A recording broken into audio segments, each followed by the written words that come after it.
have a slap in them for everyone who differs with you. They have become so offensive that nobody cares for them. Your friends find they enjoy themselves better when you are not around. You know so much that no man can tell you anything. Indeed, no man is going to try, for the effort would lead only to discomfort and hard work. So you are not likely ever to know any more than you do now, which is very little. One of the finest things I know about Ben Franklin is the way he accepted that smarting rebuke. He was big enough and wise enough to realize that it was true, to sense that he was headed for failure and social disaster. So he made a right-about face. He began immediately to change his insolent, opinionated ways. I made it a rule, said Franklin, to forbear all direct contradiction to the sentiment of others, and all positive assertion of my own.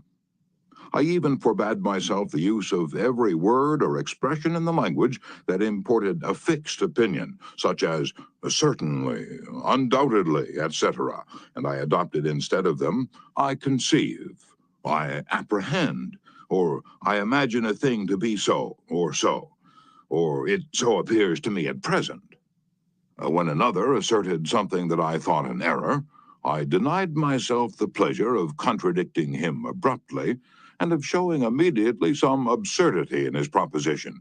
And in answering, I began by observing that in certain cases of circumstances his opinion would be right, but in the present case there appeared or seemed to me some difference, etc.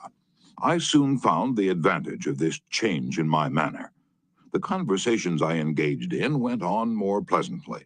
The modest way in which I proposed my opinions procured them a readier reception and less contradiction. I had less mortification when I was found to be in the wrong, and I more easily prevailed with others to give up their mistakes and join with me when I happened to be in the right. And this mode, which I at first put on with some violence to natural inclination, became at length so easy and so habitual to me that perhaps for these 50 years no one has ever heard a dogmatical expression escape me.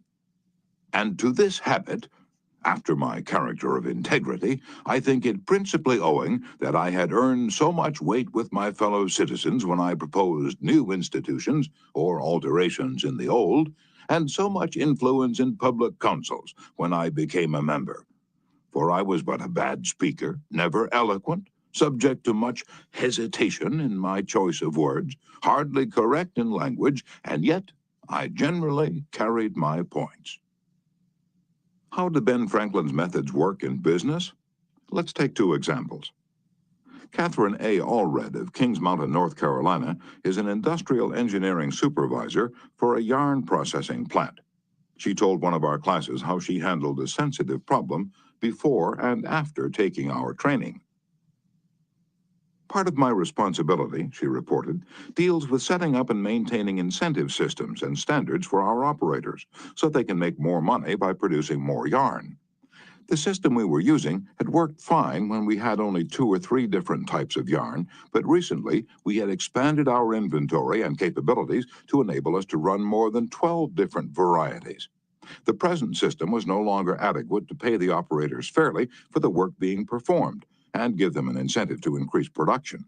I had worked up a new system which would enable us to pay the operator by the class of yarn she was running at any one particular time.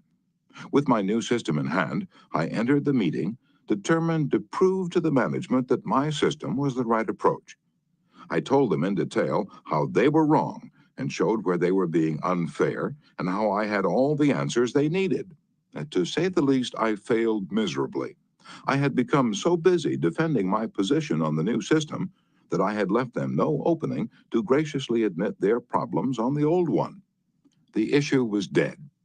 After several sessions of this course, I realized all too well where I had made my mistakes. I called another meeting, and this time I asked where they felt their problems were. We discussed each point, and I asked them their opinion on which was the best way to proceed. With a few low-keyed suggestions at proper intervals, I let them develop my system by themselves. At the end of the meeting, when I actually presented my system, they enthusiastically accepted it. I'm convinced now that nothing good is accomplished and a lot of damage can be done if you tell a person straight out that he or she is wrong.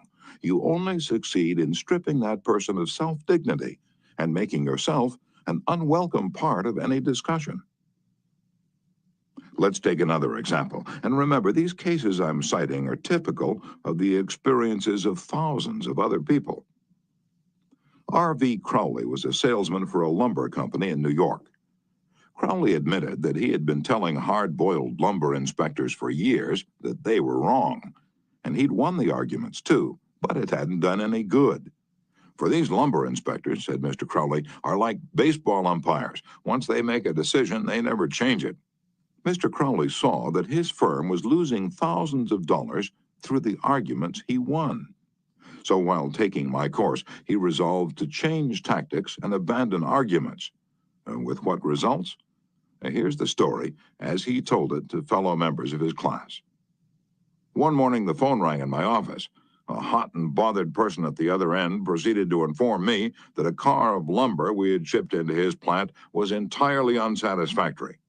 His firm had stopped unloading and requested that we make immediate arrangements to remove the stock from their yard. After about 1/4 of the car had been unloaded, their lumber inspector reported that the lumber was running 55% below grade. Under the circumstances, they refused to accept it. I immediately started for his plant, and on the way turned over in my mind the best way to handle the situation. Ordinarily, under such circumstances, I should have quoted grading rules and tried, as a result of my own experience and knowledge as a lumber inspector, to convince the other inspector that the lumber was actually up to grade and that he was misinterpreting the rules in his inspection. However, I thought I would apply the principles learned in this training. When I arrived at the plant, I found the purchasing agent and the lumber inspector in a wicked humor, both set for an argument and a fight. We walked out to the car that was being unloaded, and I requested that they continue to unload so that I could see how things were going. I asked the inspector to go right ahead and lay out the rejects as he had been doing, and to put the good pieces in another pile. After watching him for a while, it began to dawn on me that his inspection actually was much too strict and that he was misinterpreting the rules. This particular lumber was white pine, and I knew the inspector was thoroughly schooled in hardwoods, but not a competent, experienced inspector on white pine. A white pine happens to be my own strong suit, but did I offer any objection to the way he was grading the lumber? None whatever. I kept on watching and gradually began to ask questions as to why certain pieces were not satisfactory. I didn't for one instant insinuate that the inspector was wrong. I emphasized that my only reason for asking was in order that we could give his firm exactly what they wanted in future shipment. By asking questions in a very friendly, cooperative spirit and insisting continually that they were right in laying out boards not satisfactory to their purpose, I got him warmed up, and the strained relations between us began to thaw and melt away. An occasional carefully put remark on my part gave birth to the idea in his mind that possibly some of these rejected pieces were actually within the grade that they had bought, and that their requirements demanded a more expensive grade. I was very careful, however, not to let him think I was making an issue of this point. Gradually, his whole attitude changed. He finally admitted to me that he was not experienced on white pine and began to ask me questions about each piece as it came out of the car. I'd explain why such and such a piece came within the grade specified.